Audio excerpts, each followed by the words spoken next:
ഗർഭം ധരിക്കാൻ ശരിക്കും തയ്യാറാണോ? എങ്കിൽ ഈ 4 കാര്യങ്ങൾ നിങ്ങളുടെ ചെക്ക് ലിസ്റ്റിൽ ടിക്ക് ചെയ്തിട്ടുണ്ടോ എന്ന് ഉറപ്പുവരുത്തൂ. ഇല്ലെങ്കിൽ നിങ്ങൾ വെറുതെ സമയം കളയുകയാണ്.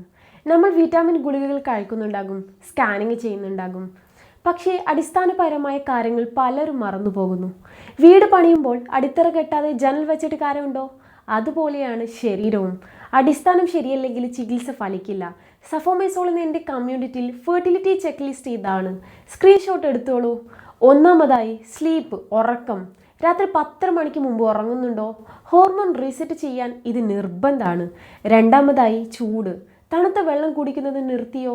ഗർഭപാത്രം എപ്പോഴും ചൂടായിരിക്കണം. മൂന്നാമതായി ഫ്ലോ, ഒഴുക്ക്. ദിവസവും 5 മിനിറ്റ് മെരീഡിയൻ മസാജ് ചെയ്യുന്നുണ്ടോ രക്തയോട്ടം കൂട്ടാൻ വേണ്ടി? നാലാമത് പീസ്. ദിവസവും 10 മിനിറ്റ് മനസ്സിനെ ശാന്തമാക്കാൻ മാറ്റിവെക്കുന്നുണ്ടോ? ഈ 4 കാര്യങ്ങളും എസ് ആണെങ്കിൽ നിങ്ങൾ ഗർഭധാരണത്തിന് 100% തയ്യാറാണ്. അല്ല എങ്കിൽ ഇന്ന് തന്നെ മാറ്റം തുടങ്ങൂ. ഇതിൽ ഏതാണ് നിങ്ങൾ ഇപ്പോൾ ചെയ്യാത്തത്? ഉറക്കമാണോ അതോ മസാജാണോ? സത്യസന്ധമായി കമൻ്റ് ഇടൂ. അടുത്ത വീഡിയോയിൽ നിങ്ങളുടെ അവസാന ഘട്ടത്തെ സംശയങ്ങൾക്കുള്ള മറുപടി ഞാൻ തരാം.